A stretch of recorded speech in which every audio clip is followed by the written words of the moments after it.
It's thought around 20 London-based hedge funds have moved to Switzerland in the last year and a half. One of them, Amplitude Capital, is headed by Carsten Schroeder.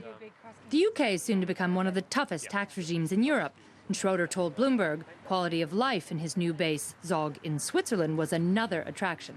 Is there anything that would bring you back to London? It's a hard one. I would say a lot of things would have to change. A lot of things. But is Switzerland the perfect base for exiles from London? The right track to deposit those millions? Switzerland remains the world's largest offshore banking center. But hedge fund managers and investment bankers are aware that even here the laws are tightening, putting a dent in its status as a tax-free haven.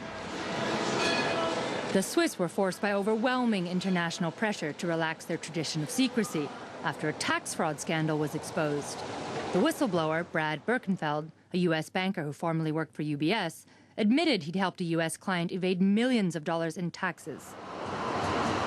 In a once unthinkable move, UBS has started handing over the names of some account holders. A Swiss court this month ruled that illegal.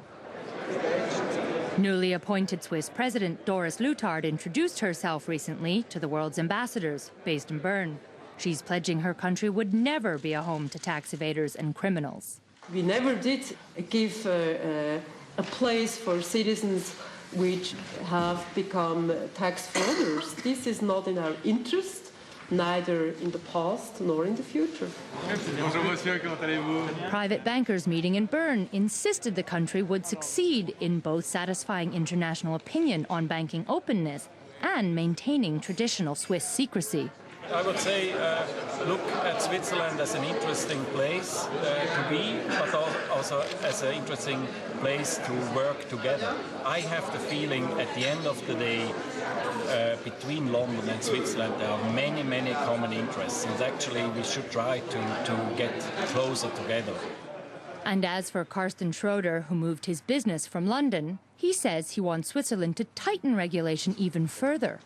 If Switzerland wants to become a really attractive place for financial businesses, they have to come up with a very good regulatory framework that's recognized in all countries around the world.